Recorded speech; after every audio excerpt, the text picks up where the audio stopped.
নমস্কার বন্ধুরা, মেনু মেকার্সে সবাইকে স্বাগত। আমার আজকের রেসিপি হলো শীতের সবজি দিয়ে পালং শাকের চচ্চড়ি। শীতের নানা রকম সবজি দিয়ে বানানো এই চচ্চড়ি গরম ভাত, রুটি কিংবা পরোটার সাথে খেতে ভীষণই ভালো লাগে। রান্নাটি করার জন্য আমি এখানে নিয়েছি আলু, বেগুন, গাজর, পেঁপে এবং শিম, আর নিয়েছি পালং শাক। রান্নাটি করার জন্য কড়াই বসিয়ে দিয়েছি। কড়াই খুব ভালো মতো গরম হয়ে গেলে এর মধ্যে দিয়ে দেব সর্ষের তেল। তেল ভালো মতো গরম হয়ে গেলে প্রথমে বড়িগুলো ভেজে নেব। এখানে আমি খেসারি ডালের বড়ি ব্যবহার করছি, আপনারা যে কোনো ডালের বড়ি ব্যবহার করতে পারেন। বড়িগুলো খুব ভালোভাবে লালচে করে ভেজে নেব। বড়ি লালচে করে ভেজে রান্নাতে ব্যবহার করলে খুব সহজে ভেঙে যায় না। ভেজে নেওয়া বড়িগুলো তুলে রাখবো অন্য একটা পাত্রে। ওই তেলের মধ্যেই দিয়ে দেব একটা শুকনো লঙ্কাকে 2 টুকরো করে, আর দিয়ে দেব হাফ চা চামচ 5 ফোড়ন। 15 থেকে 20 সেকেন্ড ফোড়ন ভালোভাবে নাড়াচাড়া করে নিয়ে এর মধ্যে দিয়ে দেব আলু। এই সময় গ্যাসের ফ্লেম হাইতে রেখে আলু হালকা করে ভেজে নেব। আলু হালকা করে ভেজে নেওয়া হয়ে গেলে এর মধ্যে দিয়ে দেব কেটে রাখা শিম। আলাদা করে সবজিগুলো ভেজে নিয়ে রান্নাটি করতে গেলে অনেকটা তেলের ব্যবহার করতে হয় আর বেশ কিছুটা সময়ও লাগে। তবে কম তেল মশলায় রান্নাটি করলে খেতে বেশি ভালো লাগে।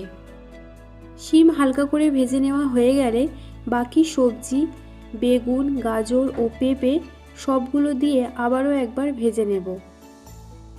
যেসব সবজি আমি ব্যবহার করেছি সেই সবজিগুলো ছাড়াও আপনারা আপনাদের পছন্দ মতো সবজি ব্যবহার করতে পারেন। যেহেতু এই রান্নায় কোনো রকম জল ব্যবহার করব না, সেই জন্য সবজিগুলো অনেকটা ছোট করে কেটেছি। এই সময় দিয়ে দেব পরিমাণ মতো লবণ। গ্যাসের ফ্লেম মিডিয়াম টু হাইতে রেখে সবজিগুলো ভালোভাবে ভেজে নেওয়া হয়ে গেলে এর মধ্যে দিয়ে দেব পরিমাণ মতো হলুদ ও কাশ্মীরি লাল লঙ্কার গুঁড়ো, আর দিয়ে দেব 3টে চেরা কাঁচা লঙ্কা।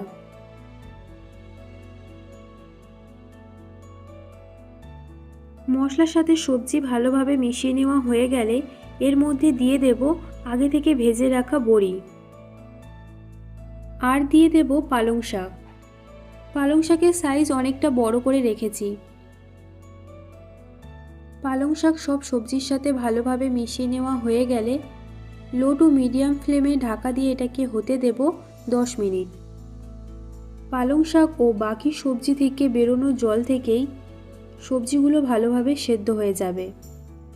তবে মাঝে একবার ঢাকা খুলে নাড়াচাড়া করে নেব।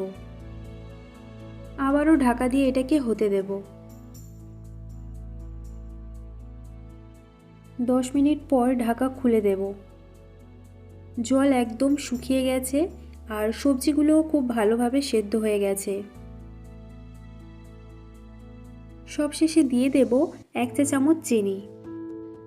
মিষ্টিটা অবশ্যই আপনাদের পছন্দ মতো ব্যবহার করবেন। যে কোনো নিরামিষ রান্নাতে একটু মিষ্টি ব্যবহার করলে রান্নার স্বাদ অনেক গুণ বেড়ে যায়। চিনি সবজির সাথে খুব ভালোভাবে মিশিয়ে নেব। তৈরি হয়ে গেল শীতের সবজি দিয়ে তৈরি পালং শাকের ঘন্ট বা চচ্চড়ি। আশা করছি ভিডিওটি আপনাদের ভালো লাগবে।